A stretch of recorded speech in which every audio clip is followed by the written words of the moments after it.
Bonjour et bienvenue sur les vitamines du royaume pour cette deuxième vidéo de cette série Les héros pour Jésus. Et nous allons prendre comme texte de référence quelque chose qui s'est passé dans l'Ancien Testament avec David et ses propres héros. Vous savez que David était un type de Christ. Et on fera le parallèle à la fin, peut-être à la 4e vidéo, à la 5e, je ne sais pas comment j'en ferai, entre David et Jésus.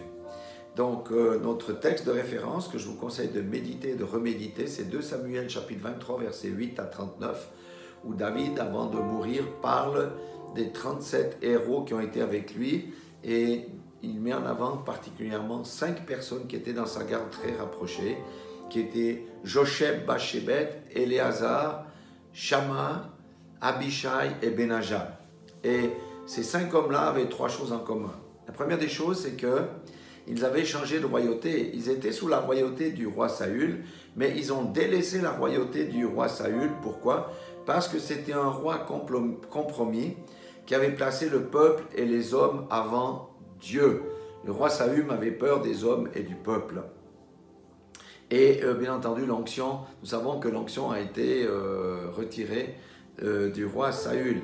Et ces 5 hommes-là n'ont pas hésité à se placer sous l'onction, sous la royauté d'une personne qui n'avait pas encore été nommée roi.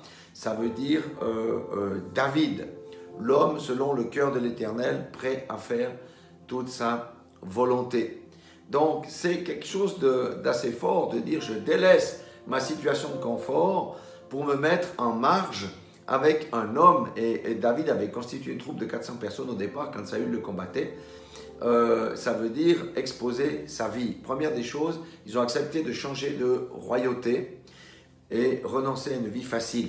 La deuxième des choses, ils ont choisi d'être complètement dédiés au service de David. Ces hommes-là l'ont tous placé à la première place de leur vie. Ils ont laissé de côté leur famille, ils ont laissé de côté leur business, ils ont laissé de côté leurs occupations pour être vraiment préoccupés au service de David. La troisième des choses qu'ils avaient en commun, ces 5 héros, autrement ça ne serait pas des héros, ils ont combattu pour le roi. Ils ont combattu pour établir le royaume. Et lorsque nous regardons ces choses-là, nous comprenons qu'il y a un parallèle très fort avec le discipolat. C'est ce que le Seigneur requiert. Première chose, dans les disciples accomplis, la première des choses, c'est qu'on passe du royaume des ténèbres à celui de la lumière. Amen. Quand on fait ça, on dit concrètement, je renonce au monde. C'est la facilité pour entrer dans une vie un peu plus difficile, un peu plus en marge, et de plus en plus en marge aujourd'hui, parce que les ténèbres sont grandes sur la terre, mais plus les ténèbres sont grandes sur la terre, plus le Seigneur nous appelle à briller. La deuxième des choses, ça veut dire que ces personnes-là, ces disciples, mettent Dieu à la première place dans leur vie. Je ne suis pas en train de dire qu'il faut tous arrêter de travailler, puis vous voyez ce que je veux dire, mais nos pensées doivent être préoccupées par le royaume. Nos pensées doivent être préoccupées par la volonté de Dieu. Nos pensées doivent être préoccupées par les choses d'en haut. Tout le reste là nous sera donné par-dessus. Et la troisième des choses, c'est qu'un disciple accompli, qu'est-ce qu'il fait? Il accomplit la grande commission, ça veut dire, et il combat pour le roi des rois, qui est Jésus-Christ, et il combat pour le royaume. Ça veut dire que ce n'est pas les chrétiens qui sont assis à ne rien faire, comme les petits oisillons qui sont dans le nid, toujours en train d'ouvrir la bouche pour recevoir la nourriture, demander, demander, demander. Mais il arrive à un moment donné, si je prends les aigles, à un moment donné, les aigles doivent prendre leurs envols.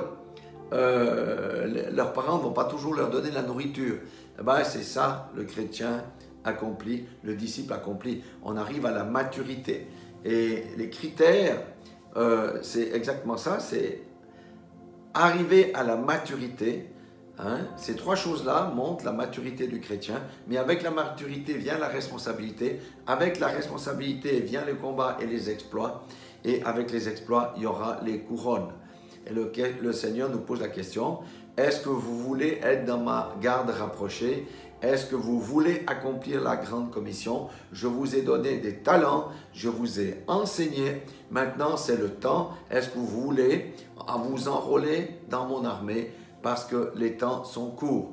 Voilà pour cette deuxième petite vidéo. Que chacun médite là-dessus et prenne une position claire. Amen.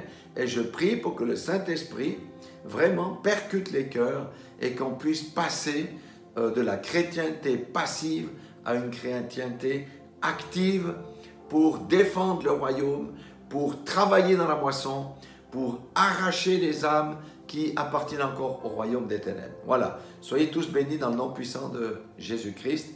Et Dieu veut vous utiliser. La question est-ce que nous voulons être utilisés par Dieu?